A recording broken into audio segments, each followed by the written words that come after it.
Good morning, all, and welcome. If you find yourself here in the now moment or even later listening to this as a podcast or YouTube, it's Friday, June 26th. This is an open door, and we are here this morning reading Divine Union, which is through Paul Selig, the human Paul Selig, but it's a channeled work from the Guides. And I'd like to know, we just listened to a little bit of Paul, and I'd like to know if anyone has any thoughts about what we just listened to before we actually get to our joint reading of the text. But welcome, everybody. Good morning. That was, I'll just say that that was so in line with um, some of the things that I've been hearing, even just this morning. And I'm sure that everyone has some thoughts and feelings about it. So let's open it up. And William, you're first. Welcome to the head of the table. Yeah. Well, something you said yesterday about dying also triggers. I feel that it is a coming and a going. There is a dying going on. There is something new. It's almost like feeling something from deeper, more out of the intellect, the words, but something beyond the words. And so whatever I'm saying now, it's like incorporating, it's that being present with both the shadow and the wonderful is is who I am, we are. And that's for me, that's love. That's just being present with the truth. And all the words that I hung up in my growing up years, like him, spirit, God, those are just words that that little guy heard. So scared because he didn't know what in the hell they really meant. So I live with that. But so what? Because even today, as I go back to revisit the punch of those words, how much they control me. And as I did yesterday, that purging that I've ever shared, my goodness, it's like the before and after. I never had a before and after that I was so aware of. But that is kind of like that, as I hear in the 12 step over. I never belonged, never fit in because I didn't have that. I was always skating around with words. Now, as I get beyond, I don't have to understand. And the word that comes to me is effortless, effortless. I don't have to do anything but be truthful in now. And that's what I was being yesterday, painful as it was. But the support and the love and the connection I felt. And so I just wanted to share back because that's what I feel like it is a sharing back what I got, what I had, what I was in, all that misery, pain, fear. It's like, wow, it's beginning to crumble. It's beginning to whatever. It doesn't matter the words even, but the energy that I'm feeling. And that's what I love is that when something's coming, and I don't even care about how that looks or who hears it. I'm just saying because it's the truth right now, whatever that is. And it is now. I know those words mean more than I ever can really give them credit. So thank you. I just feel like I'm here. And when you all say, I love you, you know what? I say it in my own way, in my own way, as we all do. In whatever words, the language, it's okay. It's okay. So what? So what? I'm here. I'm here now. Thank you. Thank you. All I heard from you yesterday was you telling us how much you loved us. That's all I heard, you know. Um, Thank you. so happy to be a part of your um just your process, William. So happy to share that with you. It's just such a blessing, really. It's such a blessing. And the best part is silence. It Mhm. is silence when I have nothing to say verbally. I watched a little bit of a near-death experience today, and I'll send it to Cindy. I'm thinking about doing that. But one of the things that this gentleman said he experienced was this music. Um, and he said it was like described it as taking the most beautiful piece of music you've ever heard that hits you right in the heart and opens your heart up and makes you weep and multiplying that times 100. And so it moved me to want to put out to all of us, if there is a piece of music like that that is within your awareness, is let's share it with each other and see if we can, without speaking, William, without using any words, just share the music and see what happens with that. See if we can be in accord with each other just around sound. So okay, that's enough from me. Who else has something? Susan, good So, morning. good morning, everybody. And I am kind of sorry that I jumped in so late because I could just feel there was so much genuine emotion being shared by all of you. And I don't know what it was, but it felt lovely. Um, Regarding the little snippet we had this morning, the idea that we are all going through a change now, our bodies and every part of us is going through a change now. And it's not like anything is, we don't have to deny anything or let go of anything, but just seeing it from a different perspective. Um, and opening possibilities. So what I've recently been attracted to just intensely is a process called QHHT. I don't know if anyone has ever experienced it. It's Dolores Cannon's work. Hmm. And I'm currently reading one of her books. And that could be a whole session in itself, but um, I would never have picked up that book before. You know, it's like things are happening now in my life that either I had made a judgment about or had an opinion, some kind of opinion about that. I'm just letting go of all that. I can feel the letting go ness of all of this. And what I love about this community, a friend of mine and I are working on creating a local community just in our neighborhood. But this, what's happening here is creating community that it kind of goes beyond any of the physical communities that we are members of. And I'm just so grateful to be a member of this community. So Thank you. that's all I want to say. Thank you.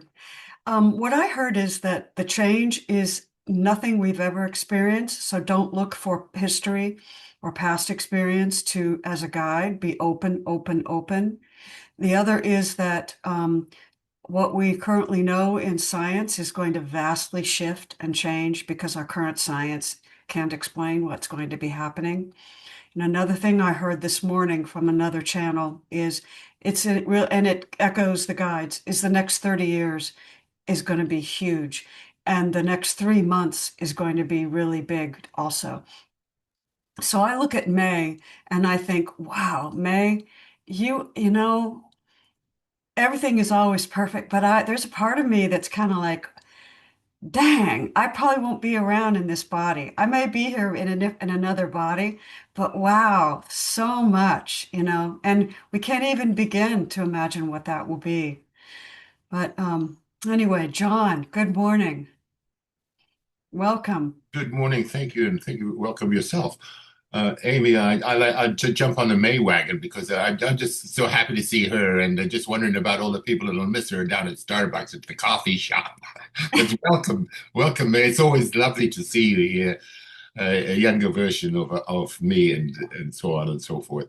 But I like to chime in about this world, and what I heard today is this world is perfectly okay, and we're going to just see it in a different way. So, I don't know what have, and also the commentary about words was my thing about William is saying about words. And what I heard yesterday, I wanted to share about words, because this lady had experience in an earthquake somewhere in South America, and she had a jaw smashed, and she couldn't speak for 6 months, and because of her situation. And when she was finally able to speak, she never spoke another word other than from her heart. And I thought to myself, oh my God, that's so beautiful. So, words can be spoken from different areas, but when they come from your heart, like we hear in our programs here, it's really it's not words, it's a song, it's a symphony, it's a chord. And, it's something to be really, really appreciated and enjoyed and participating in. And so I just want to say that, before I, get in, before I get the idea that words are bad and I should go into silence or something like that, And there's nothing wrong with silence either. But, so I just wanted to add that. And in terms of words, I do remember one thing, and it speaks to the programming of this world. When I was a kid, because we were raised Catholics, and at one point I was asking my mother about some of the words in the Bible and what were the commandments. Now, I obviously knew what everything meant, except I didn't know what adultery was. So I asked her, and she just told me, "Oh, that's just for grown-ups. You don't have to worry about that." But then today, but it's just I always remember that because it was something that I just didn't understand, and it is a word that I didn't understand, and I saw it today when the guys talk about things being altered, and altered, and then that took me to the word adultery. Then it's changed, things. So as things get watered down, so it all comes together. It's funny how the etymology of language is so interesting and captures attention but it's unconscious because it's programmed in when I was a little kid sitting on my couch with my mom just talking about stuff that I thought I knew, blah blah blah. Anyway, speaking about words, I think I'll shut up now. But I'm so enjoying the guides. Thanks to everybody for showing up, for John and everybody else, and for yourselves. Thank you, John. That was a beautiful way to start the morning. Anybody else? So I just am so grateful to be here with you all. All right, we are on page 48 at the top of 48. And I'm not gonna kick butt, but I am gonna take names. Who wants to read this morning? Cindy, okay. Ndego, Suzanne, May. Who am I missing? Patricia. Okay, I think we got some good. We'll make some headway there. Cindy, you're going to start us off and read. What are you going to read to, Cindy? I guess read as much as you want. At least that page. See where it goes. Okay.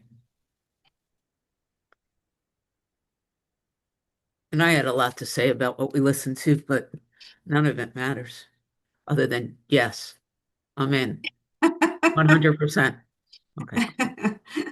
Now the bias you hold about what things have been or what they should mean are accrued over lifetimes. And the manifestation of this lifetime is claiming an opportunity to release the old, to succumb in some ways to a higher note or tonality where things are claimed new. But the realization of this newness, a world made new, as we have said in the past, comes at a cost.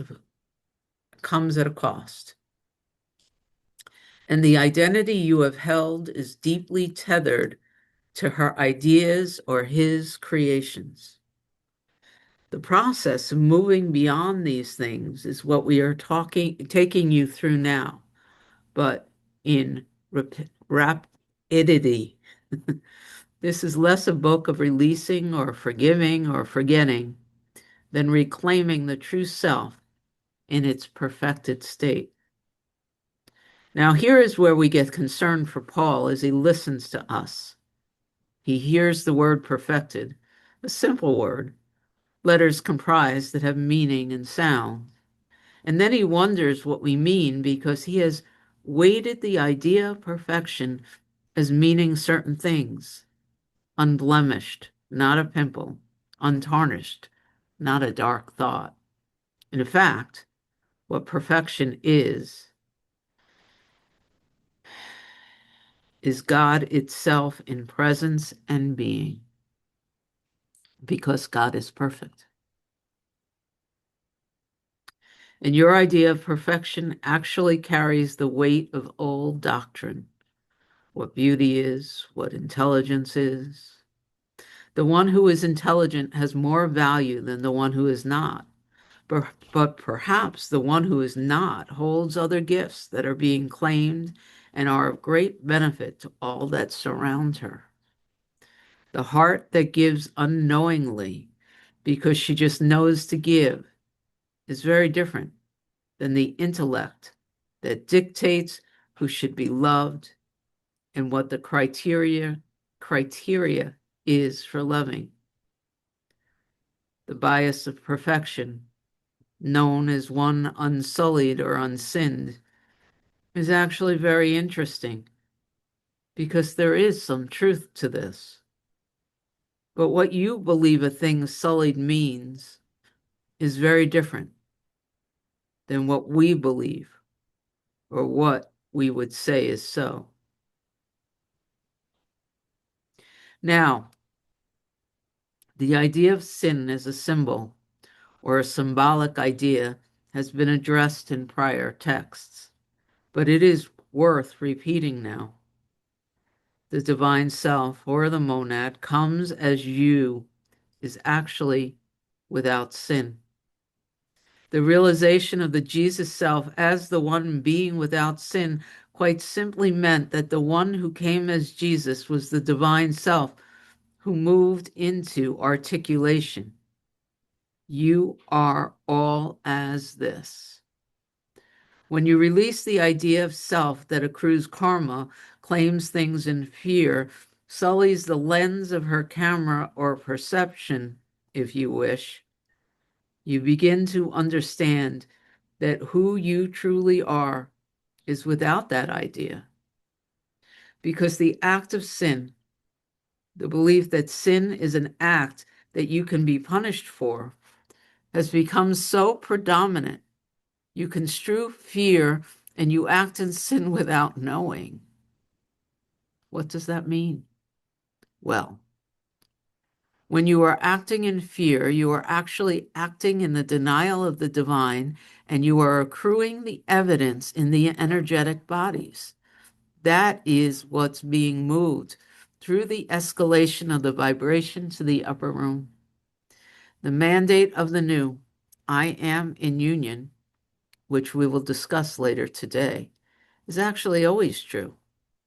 It is not at the level of personality, which is a transient structure. The true self, you see, is always in union.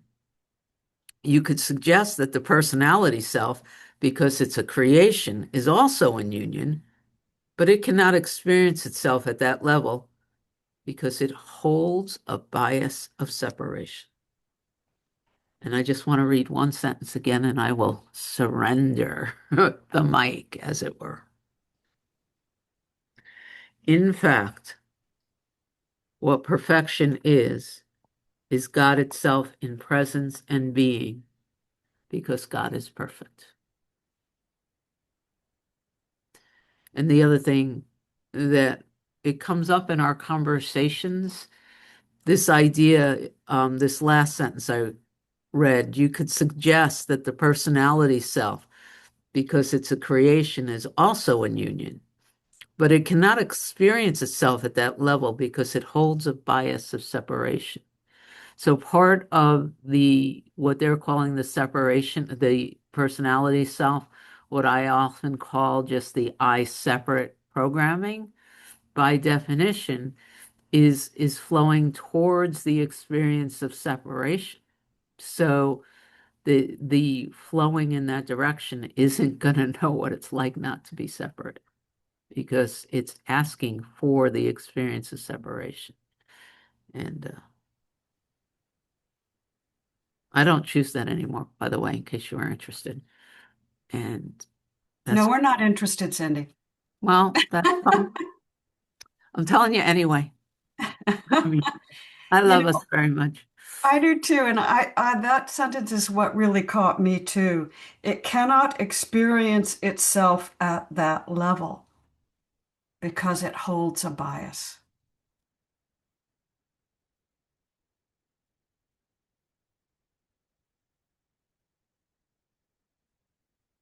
Anybody else? Can I say one thing? Please. I was just thinking when before Cindy reread that one sentence, I thought that's the sentence I want to write and put everywhere in my house. Yeah. Yeah. Yeah. And I don't want to interpret William's experience, but I do want to say that the intense feeling of loneliness and aloneness that is just so in your face and so pronounced is coming into awareness to be released and moved through. And that's the personality self that's coming up to be seen and to be released. It cannot be released if it's not seen. And it's so painful to see it and to feel it. And yet, what I'm so grateful for is that William expressed it for all of us, because this is this is a group that is in coherence. And what he expressed is expressed for all of us. And so grateful that we are all, each and every one of us, bringing our unique transparency, our unique willingness to listen, to be present, to hear. And when Sandra said yesterday that she didn't want to say anything because it was holy ground, that encapsulated the entire thing in many ways for me. That gave me a way to look at it that I wouldn't have come up with before. Each one of us brings our genius to this, and I'm just so grateful. And so Yeah, it gave me a profound understanding, William's share, which I didn't have before. So I'm really grateful, really very grateful to you, William. yes.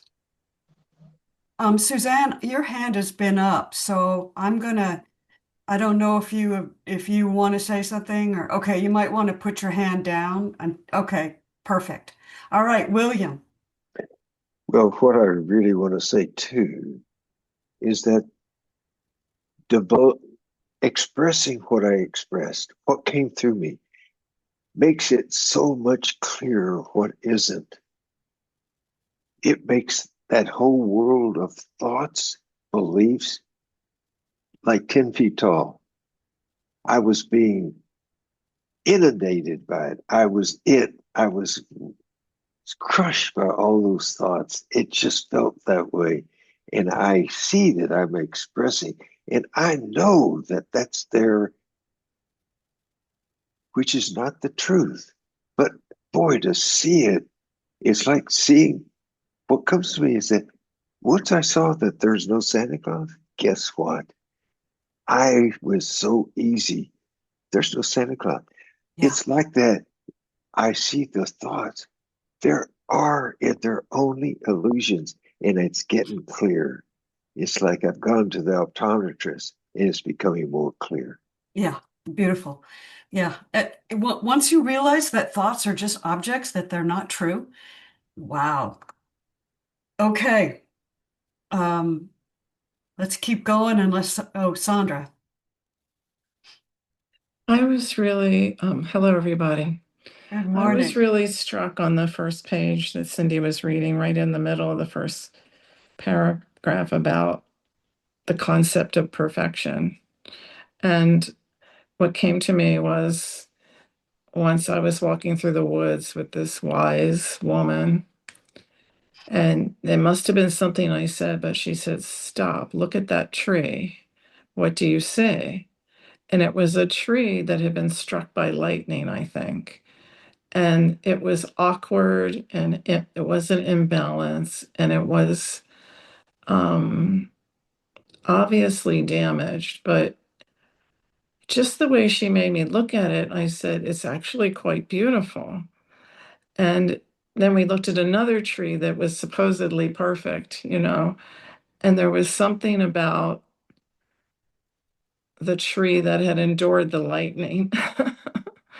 um, so I don't know why I'm bringing this up. I guess it's just that I've often said here in this community, and I can't say it anywhere else because they don't get it, but last night I was walking and I encountered the woman who had just lost her husband last week. And she asked me to come into her yard. And I held her and she was crying and crying and weeping. And she kept saying, I'm sorry for weeping. This is what we do. We feel so sorry for expressing ourselves as God has us express, and it was one of the most beautiful things I've seen. And that's why I say that even the pain has a beauty to it. And that is perfection. We've been completely brainwashed with that word, and we don't accept the beauty that is right here, right now with us as we weep, as we sing, whatever we are doing. And this bias of perfection. So that's what struck me in this reading. It's that's all I have. Thank you. Oh, thank you. Thank you. Patricia, good morning. Good morning, all. I haven't seen you much this week, but I'm back. You're glad. Thank you. I was just thinking about what Sandra was talking about. It's the beauty of that moment because of the authenticity. It was so real. She was so real and genuine. And when we're genuine and real with whatever's going on, that's all there is. And that's the truth. Thank you. Thank you. Yeah, authenticity. You can't fake that one, can you?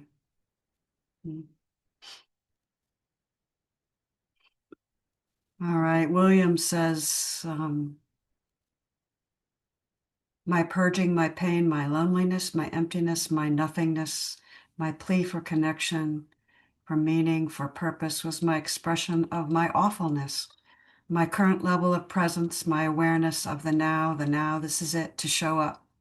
It was speaking for all of us. It was the rest of me, the shadow, the depths, the forgotten, but still a flickering candle ready to burst forth to a shining light, the knowing of the oneness of all, no longer needing to hide from the truth.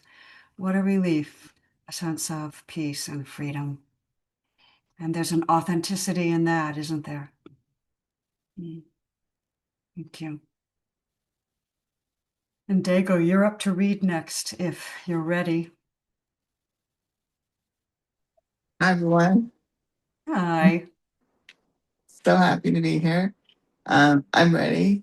Okay. Do you know where to begin? Yeah. Okay. Now, if you understand that sin is simply the denial of the divine, you will understand the process that you are undergoing through these teachings.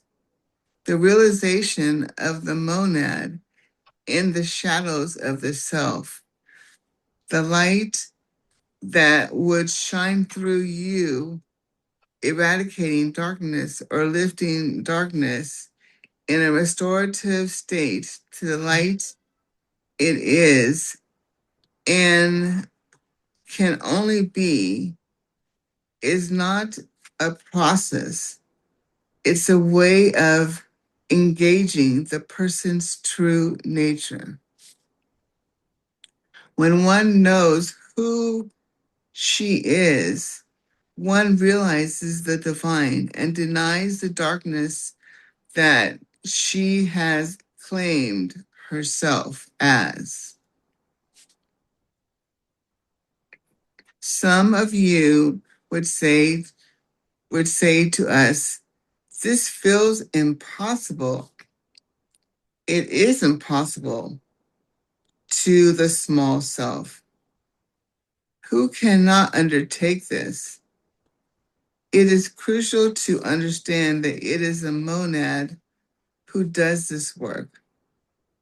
The God within you re-articulates you or resurrects itself through the ideas you have held that have been inherited in the dense field. Now, when one is born with the idea of karma. In other words, there is historical data that has been accrued in the field at that level. At the level of sound. Level of soul that the soul is seeking to work through. The opportunity to do this is a life lived.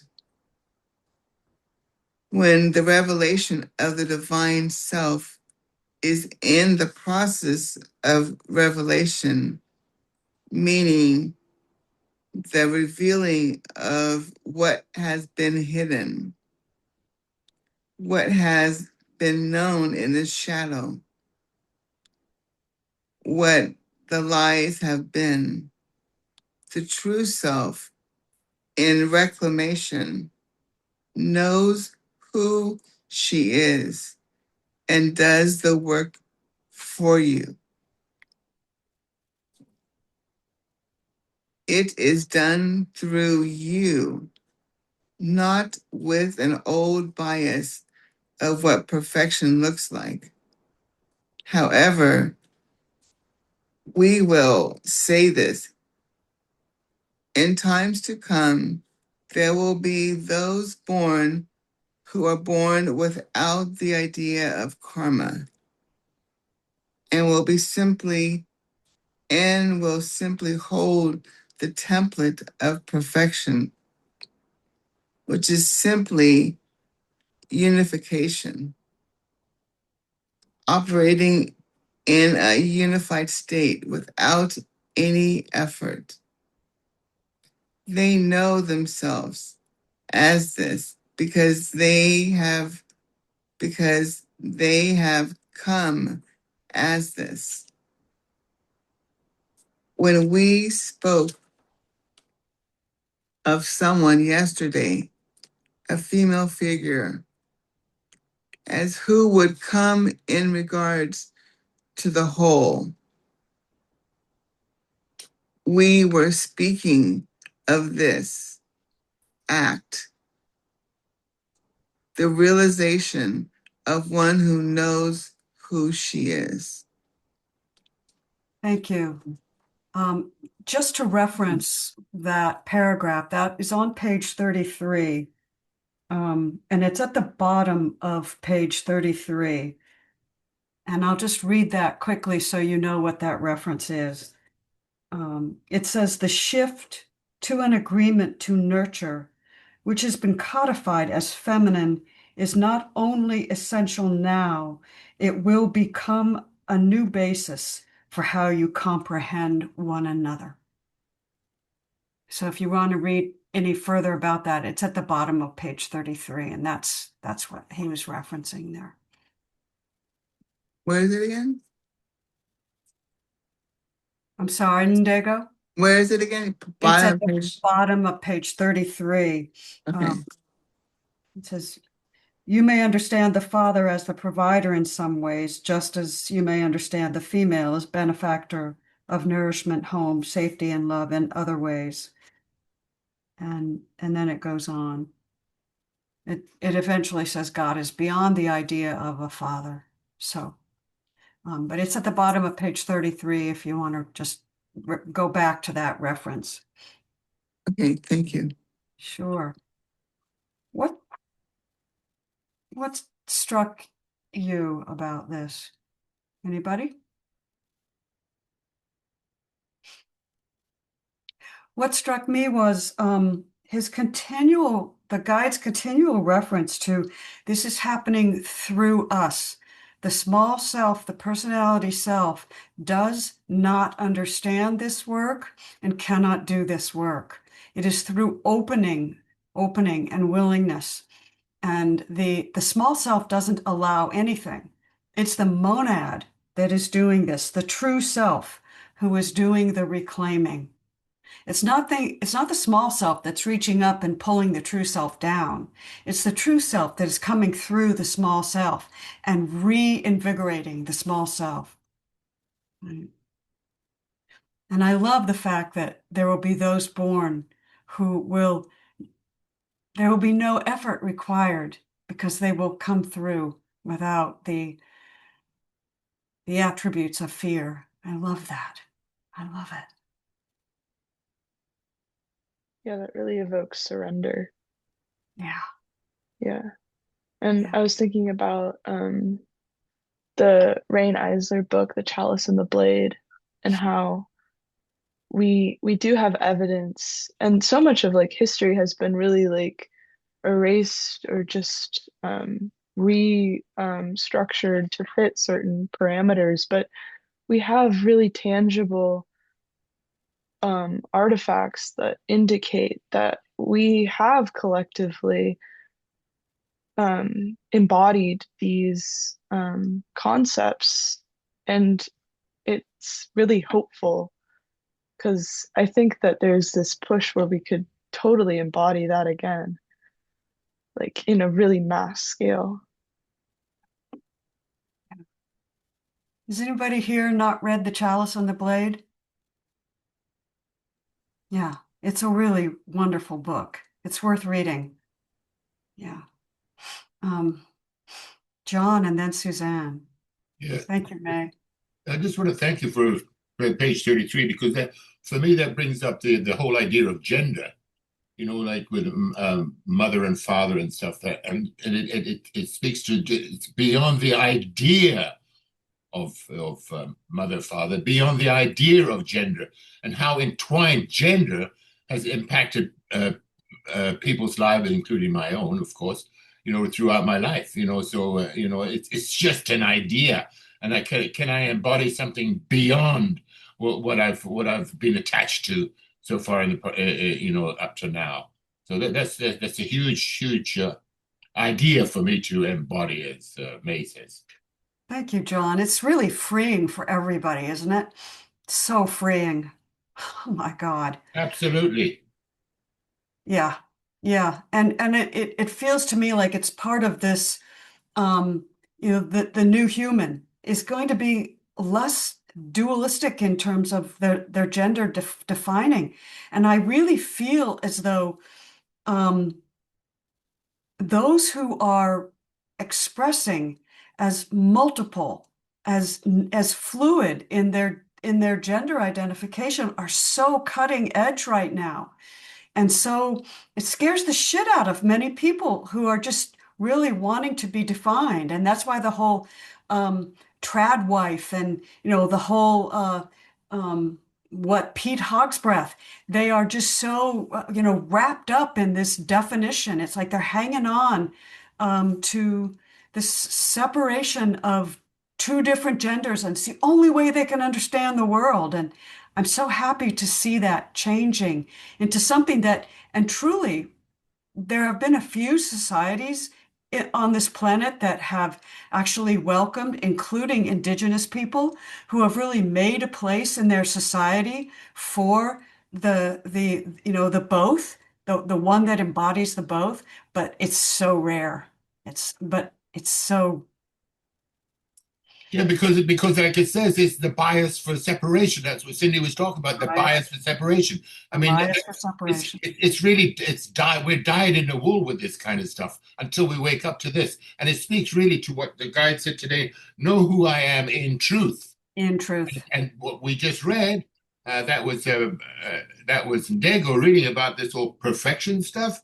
No, am I willing to look at myself in truth? Am I willing to, as the guy said, undergo a shift or move forward, in my understanding. So that's beautiful. Thank you. Thank you, John. Suzanne and then May.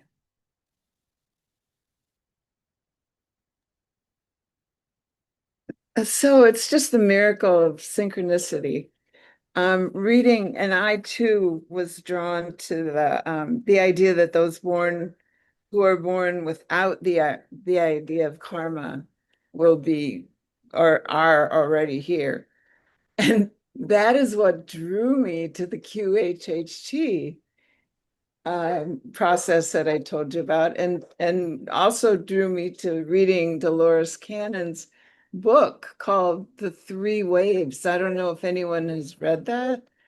It's a fascinating book, and it is touching more and more people, just like this channeling is touching more and more people. It's inclusive of all, and it's basically, saying that this will take a while, but I consider everybody in this group as part of that first wave, and may probably the second wave, but I think also in the book it says the first wave is going to be standing, on the fence on both sides and having that conflict go on all the time. Is it, should I return to what I feel is safe? Should I, jump?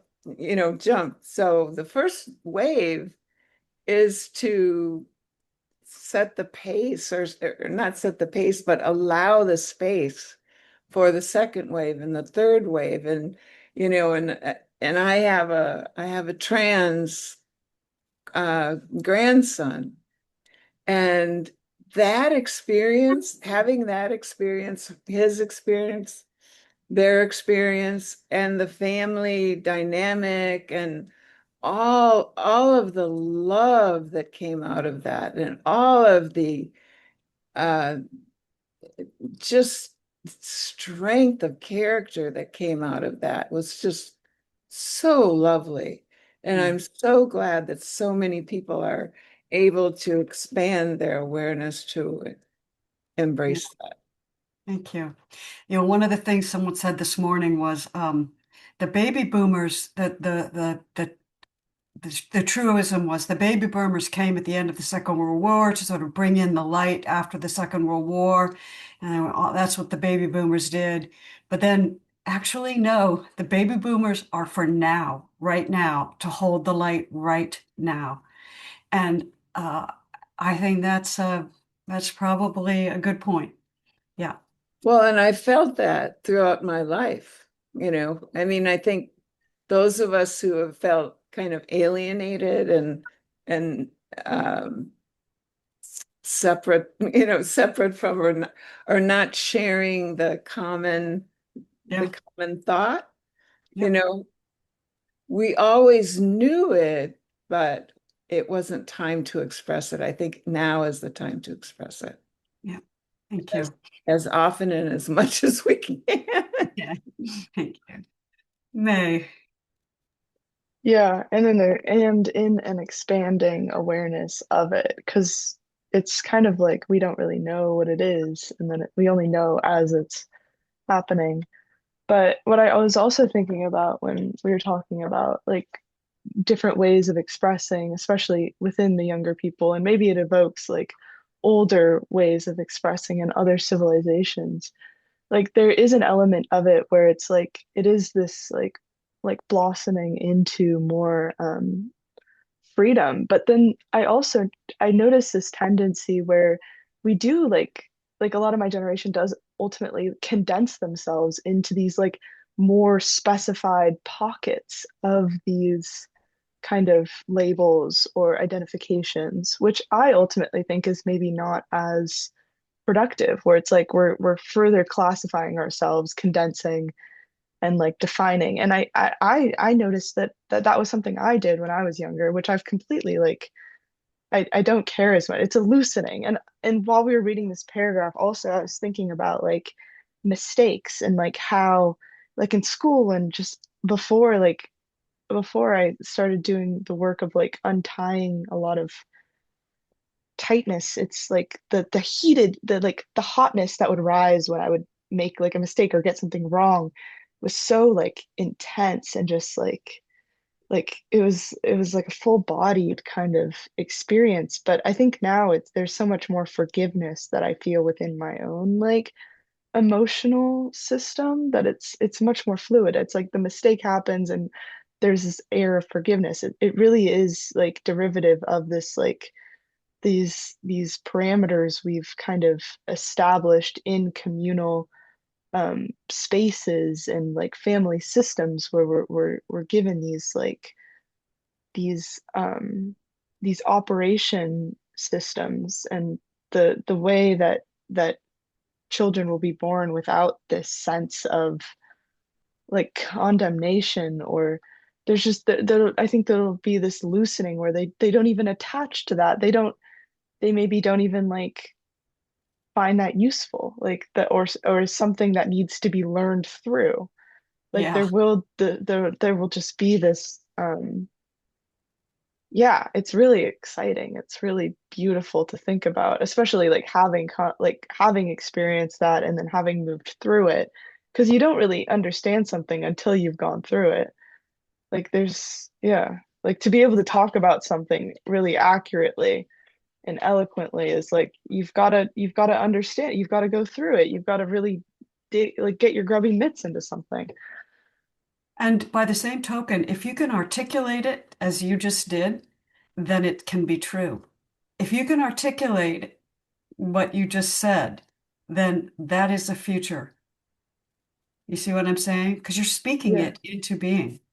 I love that. ideas grow stronger when shared. Yes, Yeah. I love that. We can't imagine it, we can't No. imagine it. Yeah.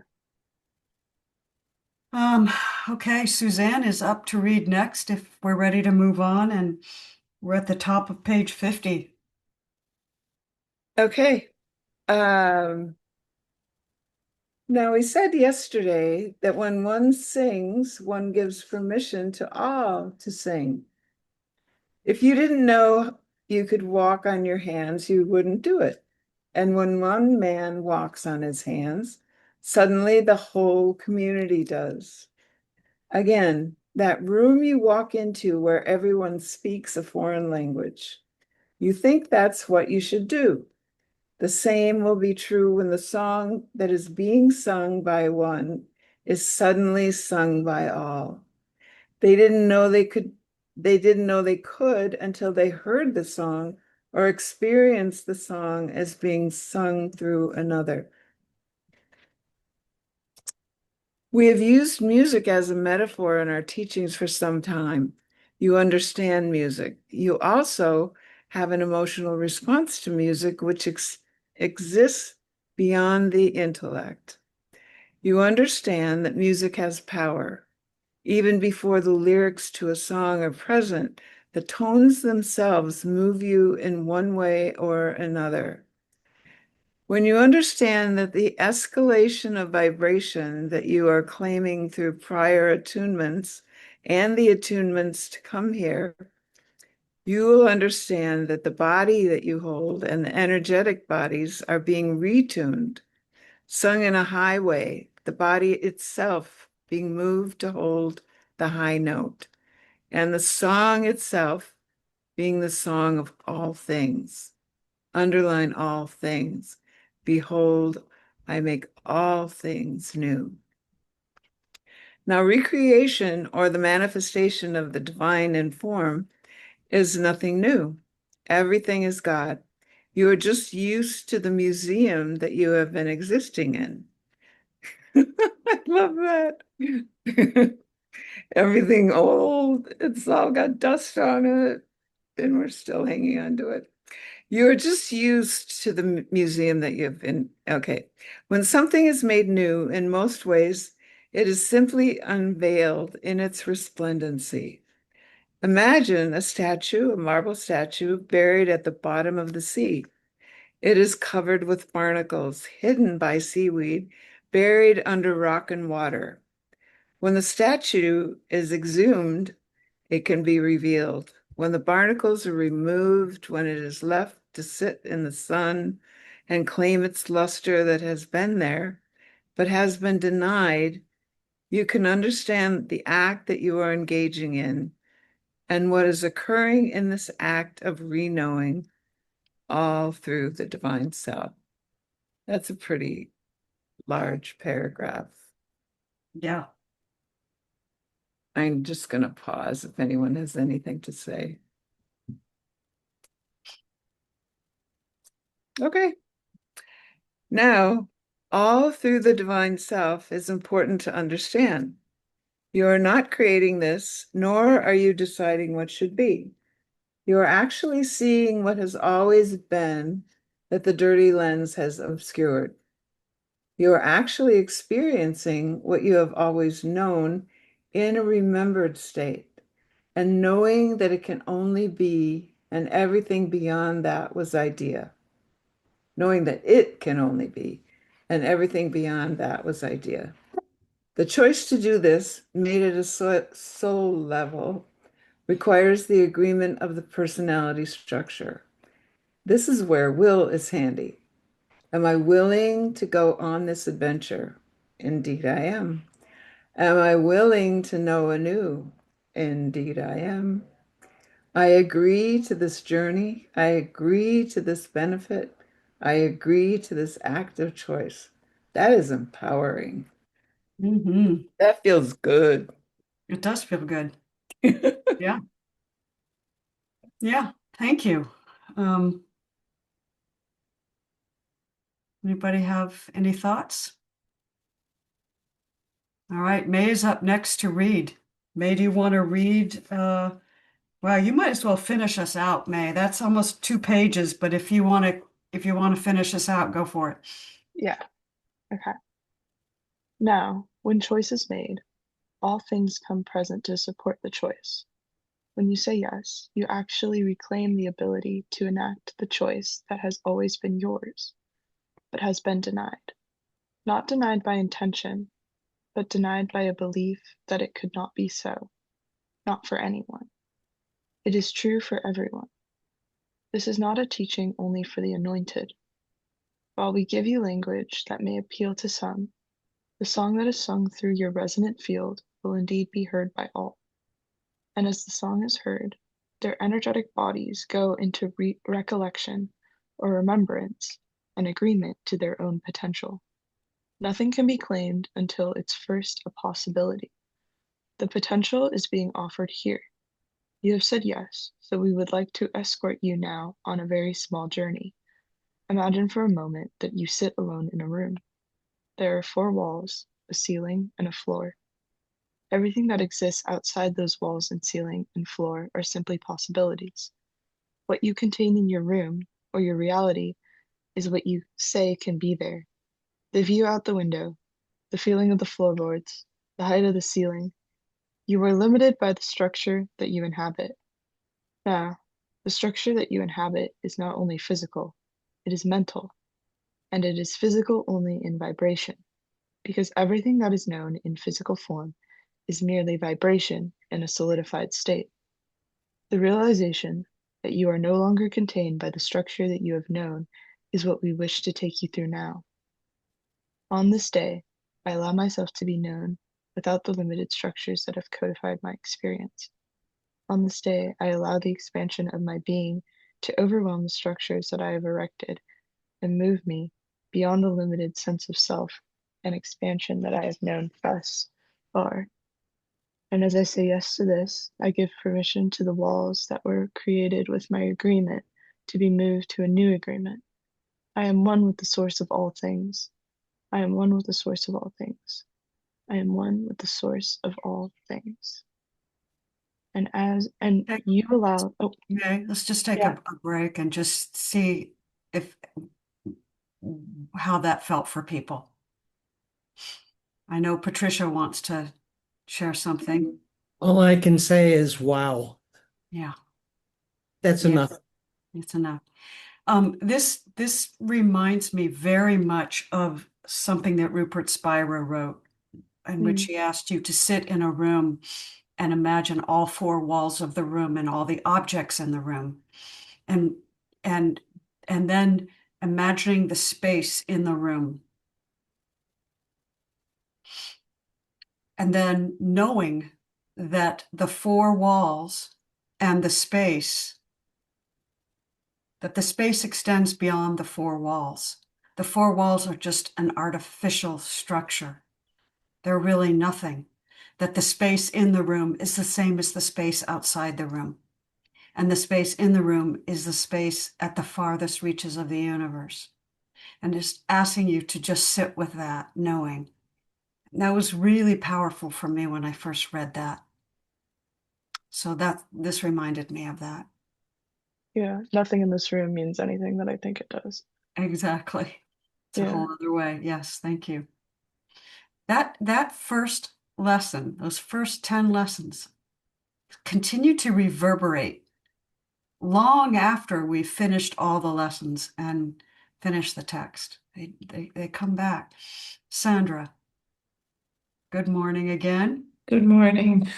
As we were reading this together, and they talked about the walls being removed, it actually reminded me of Jesus. It reminded me of what he said to everyone 2,000 years ago. um, you know, as he was performing miracles, he said to his followers, "You can do this and more. You can move mountains. You're just, move mountains with your thoughts." And it's the whole Course in Miracles wrapped up in a paragraph, really. We are, it's not just the physical bodies or even the room. Our mental structures that we have built around our minds are so limited us. And those, what I hear the guides saying is those are going to be dismantled. And it's a process. And that will be uncomfortable because we have built such cages around in our minds. We think we are so limited and we are so completely unlimited. And, the part that really stands out to me is, am I willing? Am I willing? Am I willing?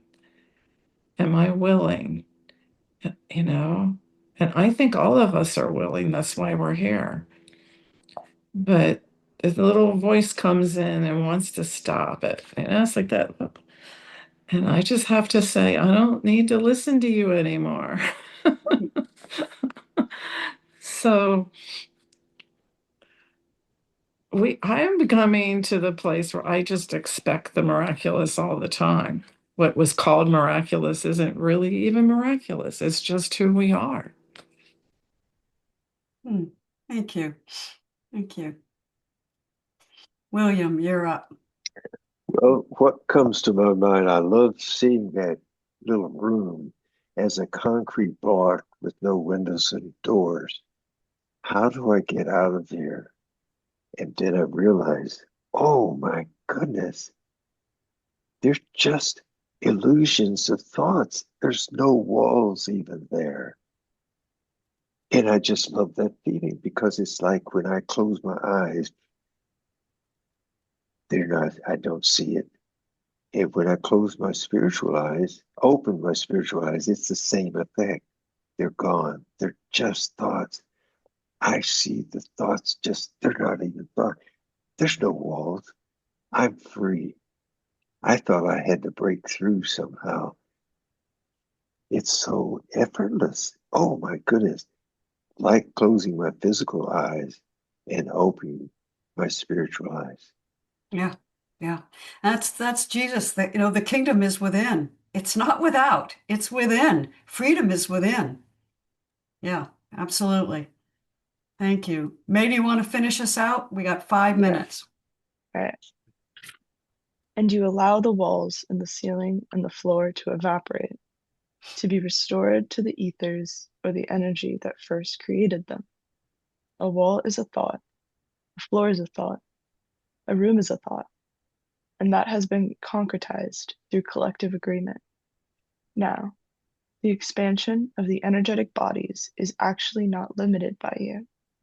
When you allow the divine self or the light that you truly are to fill you in that room and what exists beyond that room, you can begin to have an experience of the vastness of being and understand that everything your field touches, which is all that can be imagined, is actually restored or moved to reunion through your claim.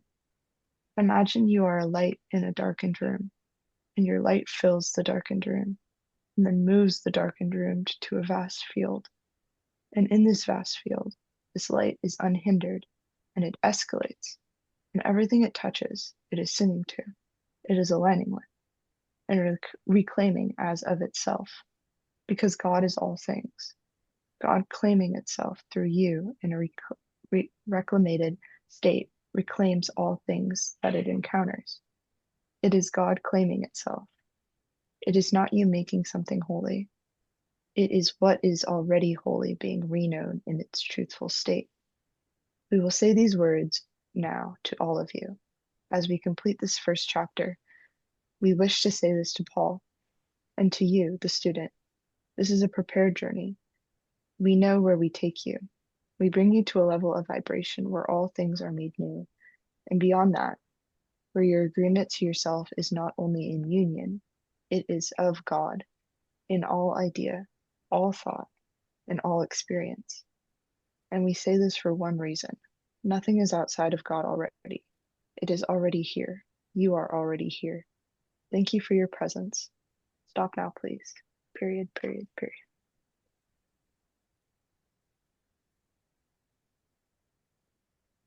That wraps it up nicely in a little bow. It sure does. Everything your field touches, which is all that can be imagined. All that can be imagined is actually restored or moved to reunion through your claim. What is all Right. encompassing can have no opposite. Yes. Yeah. Yep. William and then John. I already spoke. Okay. All right. You're complete? Yep. All right. John. Well, I'm just what we just said, reunion through your claim. And for me, that claim speaks to what we just read about choosing. And I agree to this choice. I'm willing for something new. And to come to this agreement that, that I agree to this act of choice. It all goes back to what am I choosing? What am I agreeing to choose? And that rests on the embedded stories about my beliefs, that I got to go through. That I'm choosing something that's that I wasn't aware that I read previous choices on. So it's really going back to what Cindy was talking about. Having a bias for separation needs to be recognized. And can I be kind enough or gentle enough with myself to realize, oh my goodness, I'm choosing this, and I'm agreeing to this choice because I want to claim this. And one of the most helpful things I heard May say was, ideas grow stronger when shared. So I'm building this foundation, this edifice on these ideas that there's a part of me that is already perfect and it's agreed to these things long ago and just waiting to catch up. It's just waiting for John and all the other Johns and Marys and Mays Amy's and Cindy's to catch up to the idea that, oh my goodness, I'm this already. Like Sandra says, I can move a mountain. Ha ha. Anyway, thanks so much for the story for today. I love it. I just love it, love it, love it. Thank you. Well, as Cindy says, the guides, she believes the guides are speaking the truth. And the guides say here, we know where we take you. We know. And so we'll begin next week on chapter 2, and I'm going to turn it over to Cindy. Thank you all for being here. It's been a really wonderful morning. Take it away, Cindy.